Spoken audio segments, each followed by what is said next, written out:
Hello everyone, welcome to my channel online GS by Diwakar. इस video में हम लोग बात करने वाले हैं लेक्चर नंबर 7 जो आपका जियोमॉर्फोलॉजी से है। इसमें हम लोग ये देखेंगे कि अपवर्तन क्या है और जो अपवाह प्रतिरूप है उसको भी यहाँ पे हम लोग देखेंगे। ड्रेनेज पैटर्न के बारे में अक्सर यहाँ से आपसे कई प्रश्न पूछे जाते हैं और साथ ही साथ इसमें हम लोग नदी अपवर्तन चक्र के बारे में भी डिस्कशन करेंगे। तो चलिए यहाँ से स्टार्ट करते हैं अपवर्तन के बारे में कि अपवर्तन क्या होता है, इरोजन क्या होता है। आपने अपक्षय को देख लिया था, उसके सभी टाइप्स को देख लिया। अपवर्तन का मतलब होता है कि जो भी अपक्षय के फलस्वरूप चट्टानें टूट फूट के अपने जगह पे स्थित होती हैं, अपवर्तन में वही चट्टानें यहाँ पे गतिमान हो जाती हैं, यानी कि अपने उस स्थान से मूल स्थान को छोड़कर दूसरे स्थान को चली जाती हैं। जब चट्टानें विभिन्न वायुमंडलीय प्रक्रियाएँ कौन सी, आपका ताप, दाब, वर्षा, आर्द्रता आदि, इसके फलस्वरूप वो टूट फूट के अपने मूल स्थान से हटकर दूर चली जाती हैं, तो उसको क्या कहा जाता है, अपवर्तन या इरोजन। अपवर्तन के लिए कई गतिशील शक्तियाँ भी जिम्मेदार होती हैं। अपवर्तन के लिए कई चीज़ें जिम्मेदार होती हैं। अब देखिए क्या क्या वो शक्तियाँ हैं। नदी या बहता जल भी जिम्मेदार होता है अपवर्तन के लिए। भूमिगत जल, हवा या पानी, हवा या वायु या पवन, ठीक। अगला है हिमानी भी इसके लिए जिम्मेदार होता है। ग्लेशियर्स, समुद्री तटीय लहरें, ये भी अपवर्तन के लिए जिम्मेदार होती हैं। ये सभी महत्वपूर्ण कारक हैं जो अपवर्तन को प्रभावी और गतिशील बनाते हैं। अब देखिए अपवर्तन की क्रिया के कुछ महत्वपूर्ण रूप भी होते हैं। अपवर्तन की क्रिया चट्टानों पर विविध प्रकार के प्रभाव डालती है। गतिशील शक्तियाँ या अपवर्तन के कारक के अनुसार अनेक प्रकार की जो चट्टानें हैं, उनकी संरचनाएं हैं, ये भिन्न भिन्न प्रकार के अपवर्तन करती हैं। अब देखिए कि कुछ मुख्य प्रभावी अपवर्तन यहाँ पे हैं, उनके रूप हैं। एक आपका है अपघर्षण यानी अब्रेजन। अब्रेजन ऐसा इसे कहीं कहीं कहते हैं कोरेजन। अपघर्षण क्या होता है, ये कौन कौन से शक्तियाँ इसके लिए हैं, नदी प्रक्रम, वायु प्रक्रम और हिमानी, ये क्या करते हैं, ये सभी अपघर्षण करते हैं। अब देखिए यहाँ से प्रश्न किस तरह से बनाता है कि निम्न में से कौन से अपघर्षण के कारक हैं, नदी, वायु, हिमानी। तो यदि इस तरह से ऑप्शन देगा तो क्या आंसर हो जाएगा, सभी सही हैं। अपघर्षण में क्या होता है कि इसमें ढीली संरचना वाली चट्टान के पदार्थों को अपवर्तन के द्वारा ये बहाते हैं और ये क्या करते हैं कि अब्रेजन में छोटे छोटे जो कण या पदार्थ होते हैं ये रगड़ खा के बहते हैं, यानी अपघर्षित होके बहते हैं। तो रगड़ खा के जब बहते हैं तो इससे क्या होता है कि उसके पार्ट्स में भी कटन, जैसे मान लीजिए कोई चट्टान रास्ते में पड़ गई, ये जो इसके साथ बह रहे हैं इससे टकरा गए, टकराने से क्या हुआ, यहाँ पे अपवर्तन हो जाएगा। इसके साइड में तली से ये लुढ़कते हुए चलते हैं तो वो तली में अपवर्तन करते हैं, ठीक। तो ये सभी आपके जो ये कारक हैं इसे ही अपघर्षण कहा जाता है, ठीक। यानी कि मान लीजिए ये नदी है तो इसमें जो कण है ये जब नदी के प्रवाह की वजह से, वेग की वजह से जाते हैं तो मान लीजिए अगर इसके किनारों पे टकराएंगे, इसे बोला जाता पार्श्वीय अपवर्तन। अपघर्षण का ये एक रूप है। नीचे तली में भी ये घिसते हुए चलते हैं तो ये भी आपके अपघर्षण कहे जाते हैं, यानी अब्रेजन। अगला है सन्निघर्षण यानी एट्रीशन। एट्रीशन क्या होता है कि ये भी आपका हवा यानी वायु प्रक्रम, नदी और लहरें आदि के द्वारा ये होता है। यह भी अपवर्तन की महत्वपूर्ण एक क्रिया है। इसमें क्या होता है कि जो पदार्थ होते हैं, मान लीजिए ये कण बहाए जा रहे हैं वायु में या पवन या जल के द्वारा या लहरों के द्वारा, तो इसमें क्या होता है कि ये कण आपस में टकराकर, मान लीजिए ये बड़ा है ये छोटा है, ये दोनों आपस में टकराकर रगड़ खा के ये टुकड़े टुकड़े में चूर हो जाते हैं, धीरे धीरे ये टुकड़े टुकड़े में बदल जाते हैं।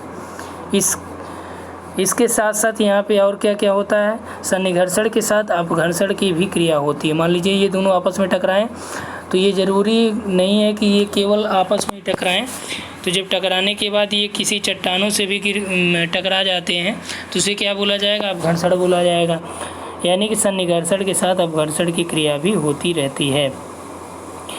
इससे नुकीले पत्थर गोल बन जाते हैं और धीरे धीरे बालू मिट्टी बनती रहती है, ठीक।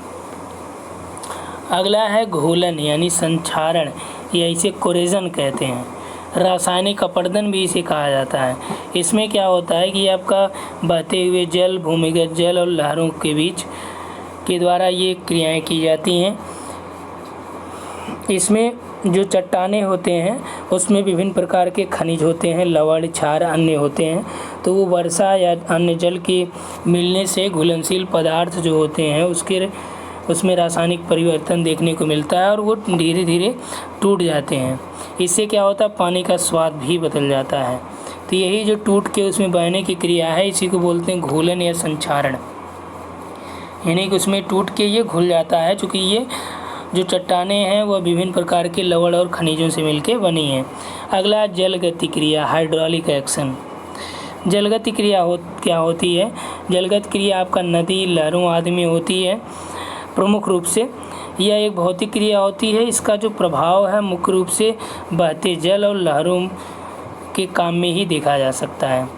इसमें पानी के भारी दबाव से, विशेषकर जब दबाव एक स्थान विशेष पर क्रियाशील होता है, तब क्या होता है, चट्टानें टूटने लगती हैं।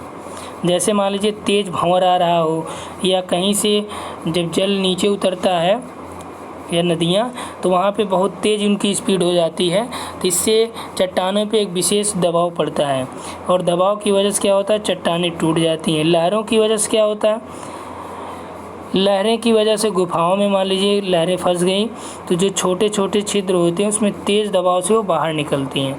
तो जिसके द्वारा बाहर निकलते समय जो छेद है उसको बड़ा हो जाता है, वहाँ पे जो छिद्र है वो बड़ा हो जाता है। तो इसे ये क्रिया भी आपका हाइड्रोलिक एक्शन के अंतर्गत आती है। अगला जलदाब क्रिया, वाटर प्रेशर। वाटर प्रेशर क्या है? तो वाटर प्रेशर आपका एक प्रकार से यही हाइड्रोलिक एक्शन का ही एक प्रकार का टाइप आप मान सकते हैं कि जलदाब क्रिया। तो इसमें मान लीजिए जब ऊंचाई से जल गिरता है नीचे, तो उसमें प्रेशर होता है या ढेर सारे, यदि जल राशि, बहुत सारी जल राशियाँ हैं कई किलोमीटर में, तो आप जानते हैं कि जो जल है इसका प्रभाव ज़्यादातर कहाँ पे, तली में सर्वाधिक देखने को मिलता है जो दबाव होगा, क्योंकि इसका प्रेशर नीचे ज़्यादा काम करेगा। तो जब तली में दबाव ज़्यादा हो जाता है तो यही आपका जलदाब क्रिया का एक एग्जाम्पल होते हैं, जैसे नदी हो गई या लहरें हो गई। अगला उत्पाटन या प्लकिंग। उत्पाटन या प्लकिंग क्या होता है?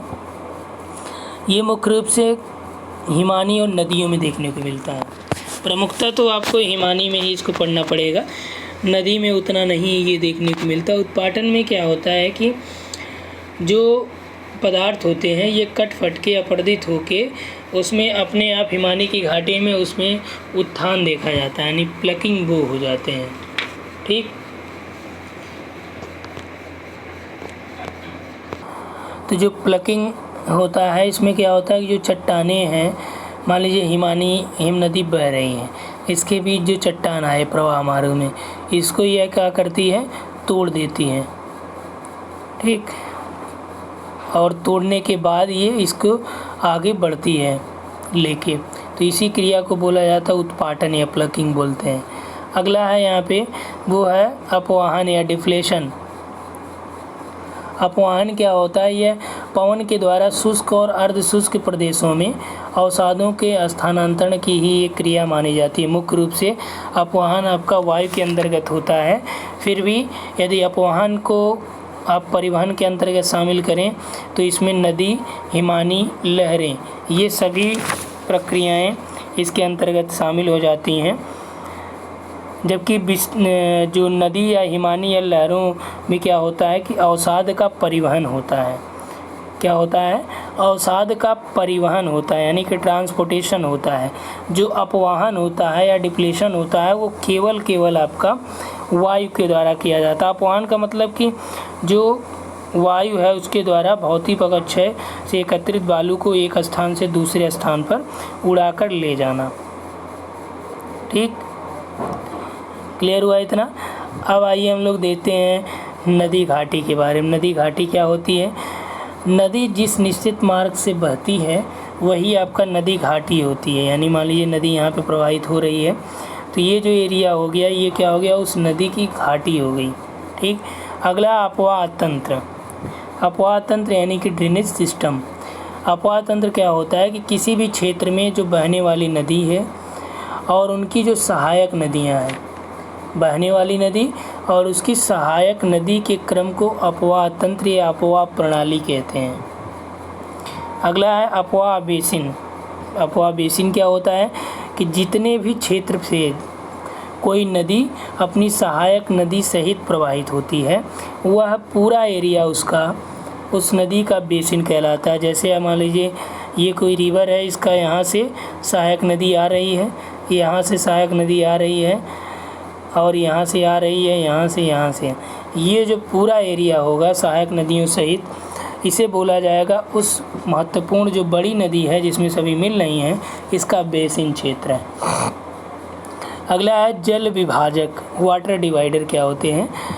तो विभिन्न नदियों के अपवाह बेसिनों को अलग करने वाली जो उच्च भूमि होती है उसे वाटर डिवाइडर या जल विभाजक कहते हैं। जैसे आपका ये अरावली रिवर आप देख सकते हैं, इधर से होते हुए यहाँ पे, तो यहाँ चंबल रिवर है, तो ये पूरा आपका जो बॉर्डर यहाँ पे, तो ये मान लीजिए ये कोई रिवर है, उसका अपवाह क्षेत्र इधर है, ये कोई रिवर इधर है। अब यहाँ पे उच्च पर्वत या ऊंचाई होने की वजह से ये इधर नहीं जा पाता, ना तो ये इधर आ पाती है। इसे क्या बोला जाता है? वाटर डिवाइडर बोला जाता है, जल विभाजक। ठीक, अब आगे देखते हैं हम लोग अपवाह प्रतिरूप के बारे में। तो अपवाह प्रतिरूप क्या होता है? Drainage pattern. अपवाह प्रतिरूप से तात्पर्य होता है कि जो प्रवाहित जल की विभिन्न सहायिकाएँ हैं या प्रमुख नदी में जो सहायकों की संख्या है, उनकी प्रवाह कार्य है, प्रवाह की दिशा है, ये सभी विकसित होती हैं पूरे किसमें? अपवाह प्रतिरूप में आती हैं। ये थार्नबरी महोदय हैं, उनका कहना है कि अपवाह प्रतिरूप का तात्पर्य होता है उस विशेष योजना या डिजाइन से जो विभिन्न नदी मार्गों द्वारा सामूहिक रूप से बनाया जाता है। अपवाह प्रतिरूप के अनेक कारक प्रभावित करते हैं। अपवाह प्रतिरूप के प्रभावित करने वाले कारकों में आपका भूमि का ढाल होता है। जहाँ पे भूमि का ढाल ज़्यादा तीव्र होगा वहाँ पे अलग प्रकार का प्रतिरूप देखने को मिलेगा। चट्टानों की संरचना भी है, तात्कालिक पटल विरूपण है, जलधाराओं के लिए जो जलराशि है, ठीक, भूगर्भिक इतिहास है, ये सभी अपवाह प्रतिरूप को प्रभावित करने वाले कारक हैं। अब देखिए यहाँ पे कुछ अपवाह प्रतिरूप दिया है। नंबर 1 है जालीनुमा, जिसे ट्रिल्स पैटर्न कहा जाता है। यह कोमल और कठोर चट्टानों की अलग अलग संरचना वाले क्षेत्रों में देखने को मिलती है। इसमें सभी जलधाराएं धरातलीय ढाल के अकॉर्डिंग ही बहती हैं। किसमें? जालीनुमा प्रतिरूप में, और एक जाल जैसी संरचना बना लेती हैं। ये वलित पर्वतों और अपलेशियनों में ज़्यादा देखने को मिलता है। जैसे मान लीजिए एक रिवर ये बह रही है, इधर से एक आ गई, इधर से एक आ गई, मतलब ये पूरा जाली की तरह बना लेता है। अगला डेंड्रेटिक यानी ध्रुमाकृतिक हिंदी में कहेंगे। तो इसमें क्या होता है कि ये ऐसे प्रतिरूप क्षेत्रों में विकसित होता है जहाँ धरातल पर एक जैसे स्वभाव और संरचना वाली चट्टानें मिलती हैं। यह जो प्रतिरूप होता है डेंड्रेटिक पैटर्न, इसमें वृक्ष के तले अनेक शाखाओं और प्रशाखाओं के समान इसमें आपका मुख्य नदी और सहायक नदियों में विभाजित होती हैं। तो यहाँ पे देखिए जैसे भारत की दामोदर नदी, गोदावरी नदी उदाहरण के तौर पे हैं, महानदी नदी, इनके बेसिन डेंड्रेटिक हैं, यानी ध्रुमाकृतिक हैं। जैसे मान लीजिए ये आपका बनाया गया कि मान लीजिए कोई वृक्ष की शाखा है, यहाँ से जो नदियाँ उसकी सहायक नदियाँ निकली हैं, इन सभी को डेंड्रेटिक के अंतर्गत शामिल करेंगे। अगला है अरीय या रेडियल पैटर्न। अरीय या रेडियल पैटर्न क्या होता है? इसमें मध्यवर्ती भाग जो है ऊंचा होता है और चारों ओर का जो भाग होता है वो नीचा होता है। अर्थात कि अरीय या रेडियल प्रतिरूप में एक निश्चित उच्च भूमि होती है और इसी से चारों तरफ नदियाँ निकली होती हैं। ठीक, तो इसे बोला जाता है रेडियल पैटर्न। ये कहाँ को देखने को मिलता है? ये अमरकंटक पठार इसका एग्जाम्पल आप देख सकते हैं, जहाँ से सोन, नर्मदा और महानदी इसके दक्षिण में, अमरकंटक के पास जो सियावा पहाड़ी है दक्षिण में, वहाँ से निकलती हैं। तो ये सभी किस प्रतिरूप को दर्शाती हैं? तो अरीय या रेडियल पैटर्न, क्योंकि ये उच्च भूमि से, यहाँ पे एक उच्च पर्वत है, यहाँ से ये सभी निकलती हैं। ठीक, अगला है यहीं पे देख लीजिए वलयाकार, देख लेते हैं एनुलर। वलयाकार में क्या होता है, यह प्रतिरूप गुंबदाकार पर्वतीय क्षेत्र में कोमल और कठोर चट्टानों की संरचना के कारण ये विकसित होता है और इसमें नदियाँ गुंबदाकार पर्वत से निकलकर एक वलय के रूप में इसकी परिक्रमा करते हुए बहती हैं। अर्थात मान लीजिए ये कोई ऊंचा भूमि भाग है, कठोर और कोमल चट्टानों से बना है, तो यहाँ से यदि एक नदी निकली तो इसके ये चारों ओर प्रवाहित होते हुए तब यहाँ से ये बहती है। ठीक, तो इसे बोला जाता है एनुलर पैटर्न। ओके, नेक्स्ट आइए रेक्टेंगुलर यानी आयताकार। आयताकार प्रतिरूप में क्या होता है, इस प्रतिरूप में ऐसे प्रदेशों में ये विकसित होता है जहाँ चट्टानों में आयताकार संधियाँ और भ्रंश पाए जाते हैं। इन्हीं में मुख्य नदी से शाखाएं समकोण पर मिलती हैं। ठीक, आयताकार में क्या है कि जो शाखाएं हैं यानी सहायक नदियां हैं, ये मुख्य नदी से किस में मिलती हैं, समकोण पर मिलते हैं। जैसे कोलोराडो का ग्रैंड कैनियन, ये इसका एग्जाम्पल देख सकते हैं। अगला है केंद्रानुमुखी प्रतिरूप यानी सेंट्रीपिटल पैटर्न। सेंट्रीपिटल पैटर्न में क्या होता है कि इसमें किसी एक झील में इसमें जो विकसित होने वाला अपवाह क्षेत्र होता है, ये आसपास के ऊंचे भूभाग से होकर किसी एक झील में नदियाँ या किसी एक सागर में नदियाँ अपने जल को प्रवाहित करती हैं या जल को गिराती हैं। ठीक, यह पठारी भागों में देखने को मिलता है। जैसे मान लीजिए अमरकंटक का एग्जाम्पल आपने लिया। ठीक, अब अमरकंटक ये कौन सा प्रतिरूप है, अरे ये है, रेडियल है। लेकिन अब यहाँ से यदि अमरकंटक से कोई नदी निकल के जो भी निकल रही हैं, ये किसी एक झील में सभी मिल रही हैं। ठीक, तो ये जो ओरिजिन हुई ये बोली गई एरियल यानी रेडिकल या अरीय, इसको बोला जाएगा सेंट्रीपिटल यानी केंद्रानुमुखी प्रतिरूप। जैसे मान लीजिए आप डान और वोल्गा रिवर कहाँ पे गिरती है, कैस्पियन सागर में। तो कैस्पियन सागर को इस हिसाब से क्या कहा जाएगा, इन प्रतिरूपों को जो देख के बोला जाएगा ये केंद्रानुमुखी प्रतिरूप है। ठीक, अगला पैरेलल पैटर्न, समांतर प्रतिरूप। इसमें क्या होता है कि इसमें जो भी रिवर हैं वो एक दूसरे से समांतर रूप में देखने को मिलती हैं। इनकी उनका प्रवाह मान लीजिए कि यहाँ बह रही, एक यहाँ बह रही, एक यहाँ, सभी के बीच जो अंतर होगा वो समान होगा। जैसे समांतर उन्हीं को बोला जाएगा यहाँ पे भी सेम अंतर रहे, यहाँ पे भी सेम अंतर रहे ऑलमोस्ट। अब वहाँ नदियों के बीच, क्योंकि नदियाँ प्राकृतिक रूप से निर्मित होती हैं, तो इनके बीच की जो लंबाई है वो कोई बराबर हर समय फीट को या कोई मीटर लेके नापता तो है नहीं, इसलिए कि ये मानता है कि यदि समांतर प्रवाहित हो रही हैं तो इसके बीच की जो दूरी है वो समांतर होगी। ठीक, तो इसमें क्या होता है कि दोनों तरफ मान लीजिए पर्वत श्रेणियाँ हैं। यह जो प्रतिरूप है लंबी और पर्वत श्रेणियों में विकसित होती है। तो पर्वत श्रेणी के दोनों ओर समांतर क्रम से दो या अधिक नदियाँ प्रवाहित होती हैं। लघु हिमालय से निकलने वाली नदियों में ये प्रतिरूप देखने को मिलता है। अगला हुकनुमा प्रतिरूप या बारबेड पैटर्न। तो बारबेड पैटर्न में क्या होता है, इसमें मुख्य नदी में विपरीत दिशा से आकर सहायक नदियाँ मिलती हैं। मान लीजिए एक रिवर ये है और इसमें इसके विपरीत दिशा से आकर इसमें सहायक नदियाँ मिलती हैं। ठीक, यानी इधर इसका प्रवाह हो रहा है तो इधर से ये नदियाँ इसमें आके मिलती हैं।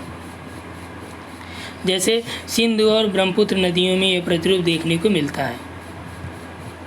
ठीक, तो नदी अपर्दन के स्वरूप को आपने देखा। अब हम लोग देखते हैं कि नदी अपर्दन के क्या प्रकार हो सकते हैं। तो नदी क्या करती है, यांत्रिक अपर्दन भी करती है यानी फिजिकल एंड मैकेनिकल इरोजन भी करती है नदी।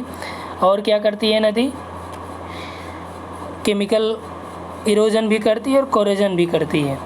तो नदी के कटाव को प्रभावित करने वाले कुछ कारक भी हैं कि किस वजह से नदी का कटाव प्रभावित होगा। एक तो नदी घाटी में यदि ढाल की प्रकृति की बात किया जाए, ढाल बहुत खड़ा है तो कटाव ज़्यादा होगा। ढाल स्लोप है यानी बहुत स्टीप नहीं है स्लोप उसका, तो वो क्या बोला जाएगा, वहाँ पे नदी का कटाव ज़्यादा नहीं होगा। ठीक, अगला नदी बेसिन के चट्टानों की प्रकृति। ये चट्टानों की प्रकृति पे भी डिपेंड करता है कि चट्टानों की प्रकृति किस प्रकार की, उसकी संरचना क्या है। जैसे मान लीजिए क्वार्ट, ग्रेनाइट, डोलोमाइट या कांतरी चट्टानों से बनी जो चट्टानें होती हैं तो वो बहुत रेयरली घिसती हैं, बहुत कठिनाई से उसमें घिसन आती हैं। यदि चट्टानों की बनावट की संधि या धारियाँ खड़ी हैं तो मुलायम चट्टानों के बीच बीच में कठोर परतें होती हैं जो अघुलनशील होती हैं। ठीक, अगला है कि नदी बेसिन के चट्टानों की प्रकृति, ये आपने देख लिया। अगला है चट्टानों का भूवैज्ञानिक इतिहास, जो जियोलॉजिकल हिस्ट्री ऑफ रॉक्स है कि जो आपके मेसोजोइक कल्प के यानी मध्यजीवी महाकल्प के हैं। ये लंबे काल में महासागरीय आक्रमण के ऊपर नदी के जमाव यहाँ पे पाए जाते थे। तो यहाँ की चट्टानें शीघ्र अपरदन से प्रभावित हो जाती हैं। जैसे भारत के प्राचीन पठारी कठोर चट्टानों से जो बने पठार हैं, जबकि हिमालय और पूर्वी तटीय प्रदेश मुलायम चट्टानों के बने हैं। तो यहाँ पे अपरदन क्रिया उसी प्रकार से अलग अलग रूपों में प्रभावित होगी। जल की मात्रा भी इस पर डिपेंड करती है। ज़्यादा जल की मात्रा है तो कटाव ज़्यादा होगा और तेज़ होगा।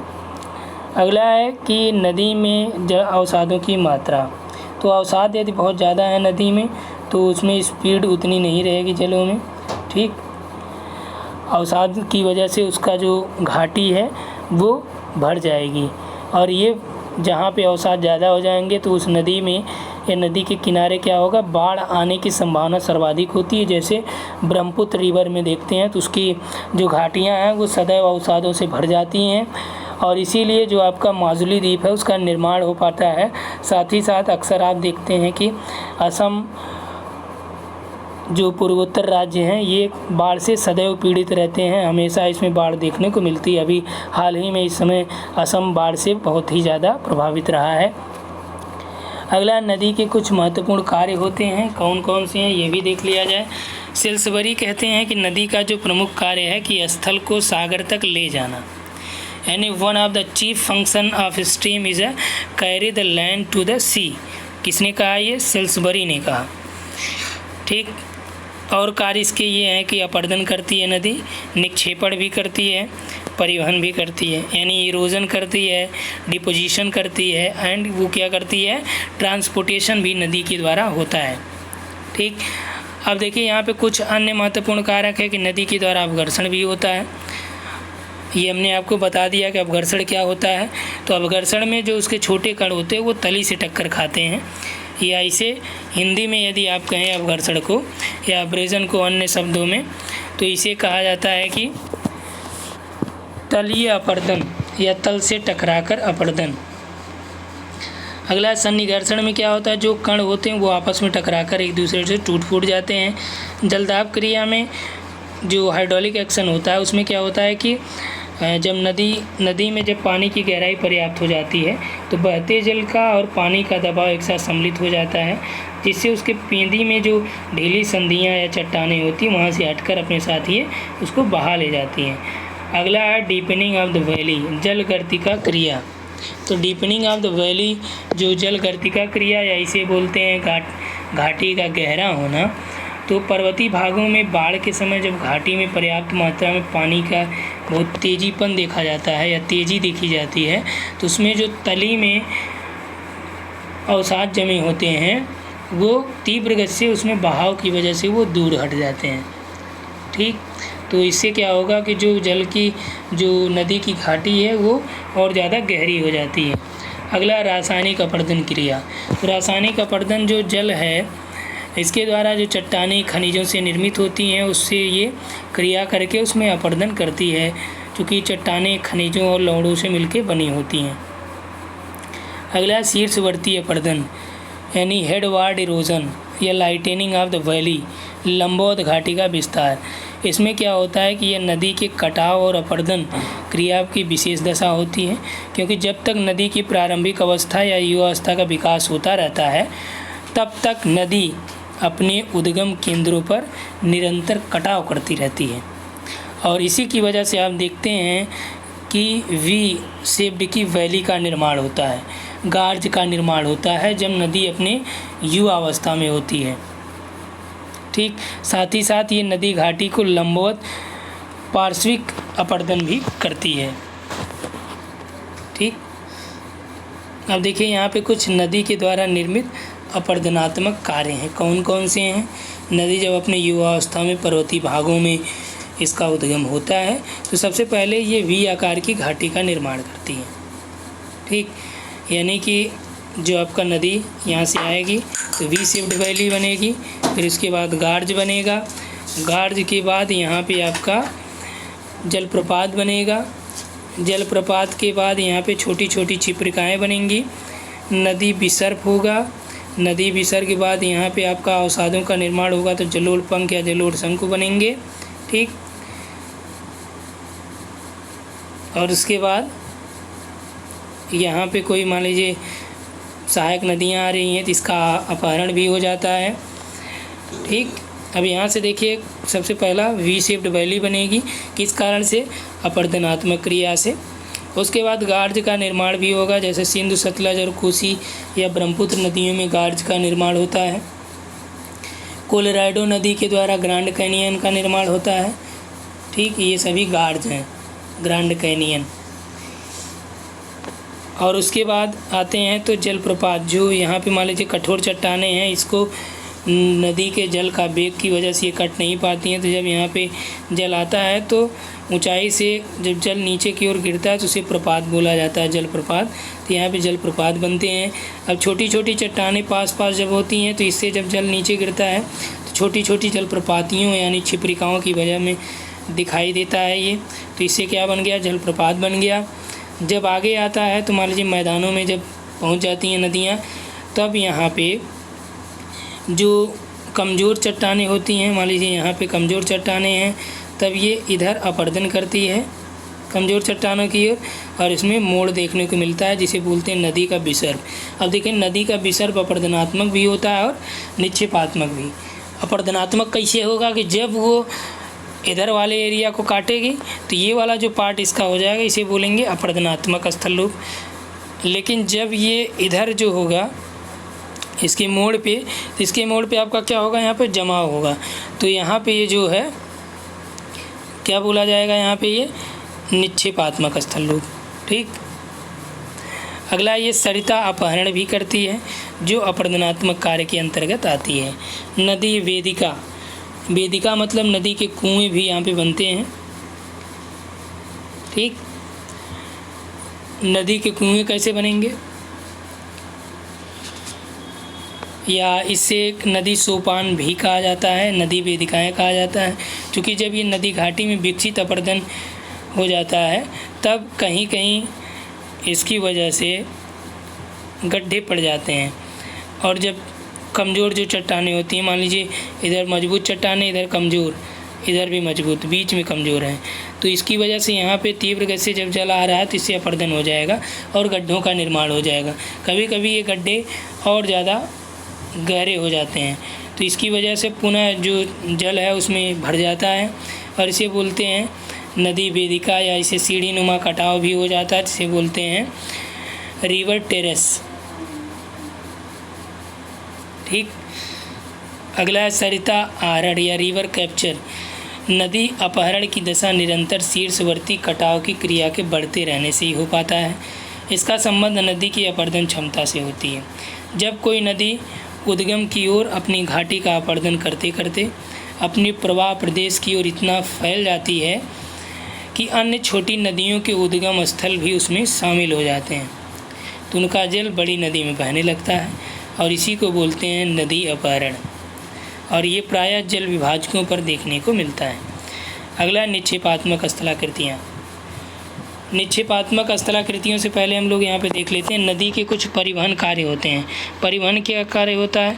लुढ़ककर, जो इसमें चट्टानें हैं, जल के क्रिया के द्वारा ये लुढ़ककर छोटी छोटी चट्टानों में परिवर्तित हो जाते हैं, और इसमें जैसे गुलास में गुलासमिका है, गुंडिका है, ठीक, ये सब इसमें बनते। आगे हम बताएंगे आपको कि जो कणों का व्यास होता है वो कितना होता है।